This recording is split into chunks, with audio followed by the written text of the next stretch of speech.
Hello everyone, my name is Sinyolo, Africa Director of Education International.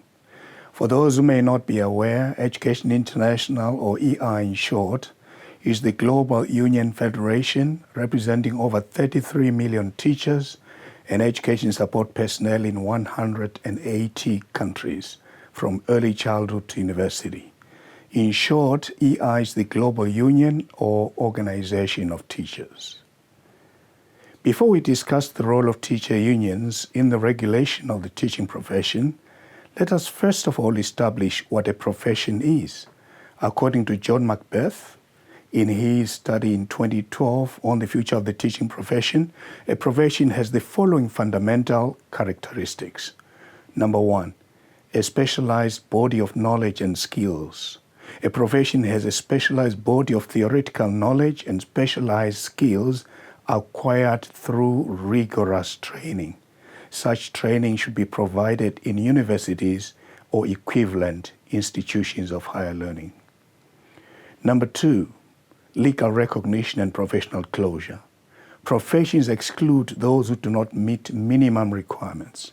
In other words, there is no room for recruiting unqualified individuals or paraprofessionals as teachers. Ladies and gentlemen, how many of you would accept to be treated by an unqualified doctor, or worse still, to be operated on by an unqualified surgeon? None. Why then should our children be taught by unqualified teachers? Number three, professional code of conduct and self-regulation. A profession is controlled by the professionals themselves, usually through teacher professional councils. Number four, work autonomy.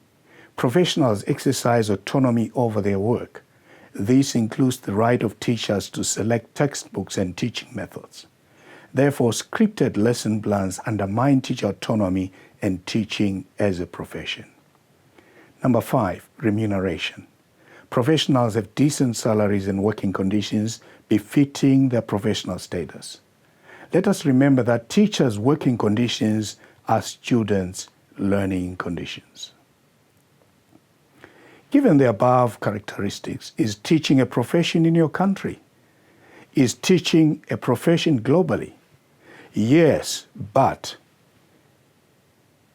number one, teaching is not yet fully professionalized in many African and other countries, given the ongoing recruitment of untrained teachers in inverted commas, lack of professional autonomy, and poor remuneration.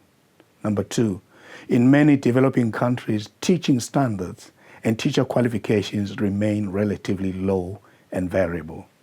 Number three, in general, the United Nations, African Union, and governments have come up with good teacher policies, frameworks, and instruments, but there is a big gap between policy and practice. In short, we do not have a shortage of policies, but have a crisis of implementation. Evidence from EI's global survey on the status of teachers, conducted in 2024, shows that teachers are undervalued and underpaid. There is an onslaught on academic freedom and professional autonomy, thus threatening to undermine teaching as a profession. Education International has been promoting the professionalization of the teaching profession since its founding in 1993. In 2004, Education International adopted the EIA Declaration on Professional Ethics, committing to uphold the values of the teaching profession, to protect all learners and support them to achieve their maximum potential. Teacher unions around the world have developed and applied their own professional codes of ethics and conduct designed to safeguard the teaching profession and the rights of children and students. In 2011, EIA adopted its policy paper, Building the Future Through Quality Education, reaffirming teaching as a profession. The policy paper clearly stipulates that the profession should have a set of professional standards, ethics, conditions, and rights discussed and agreed with teachers' unions. The guiding principle should always be nothing for us without us. In 2019, EIA and UNESCO developed a global framework of professional teaching standards, defining the knowledge, skills, competencies, values, and ethics needed for one to practice as a teacher. The framework emphasizes that teachers and their unions must be central to the development, implementation, and evaluation of professional standards, ensuring that education policies are participatory and responsive to classroom realities. In 2023, EIA launched the Go Public Fund Education campaign. Through this ongoing campaign, we call on governments everywhere to invest in education and teachers.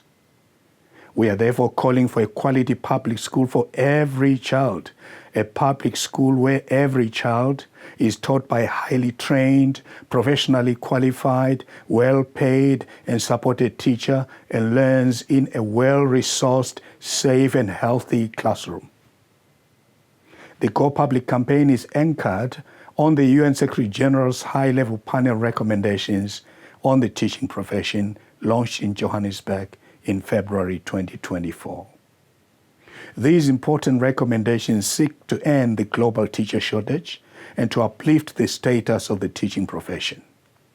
I therefore urge all of us, particularly teacher professional councils and ministers of education present in this conference, to appropriate and fully implement these recommendations. I would like to share the following recommendations with you. Number one, professionalize teaching by ensuring the provision of quality and relevant initial teacher education, organized and systematic induction, and free continuous professional development programs for teachers and school leaders. Number two, raise professional teaching standards by ensuring that the minimum teaching qualification is a bachelor's degree with an aspiration to raise it to a master's degree. Number three, foster peer-to-peer learning by developing collaborative learning communities and teams for teachers and school leaders. Number four, address teacher safety, security, workload, and well-being, and ensure that teachers have adequate time for lesson preparation and critical reflection. Number five, build teacher agency and self-efficacy, ensure academic freedom and the professional autonomy of teachers. Number six, make teaching an attractive and first-choice profession by ensuring that teachers have decent salaries and working conditions.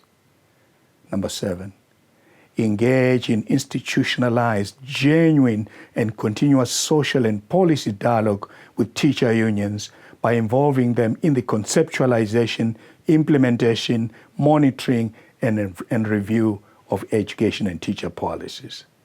Number eight, include teacher unions in the establishment and governance of teaching councils.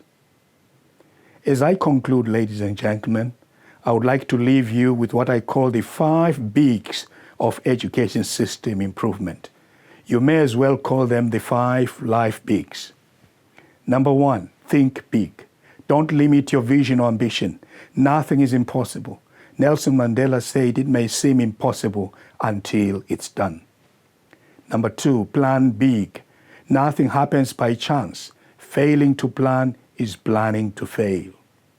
Number 3, invest big. Invest time, money, and other resources into the reform, or else nothing will happen. Number 4, act big. Avoid the tragedy of big plans on paper and no action on the ground. Number 5, achieve big, which is the consequence of the other bigs. Thank you very much, ladies and gentlemen.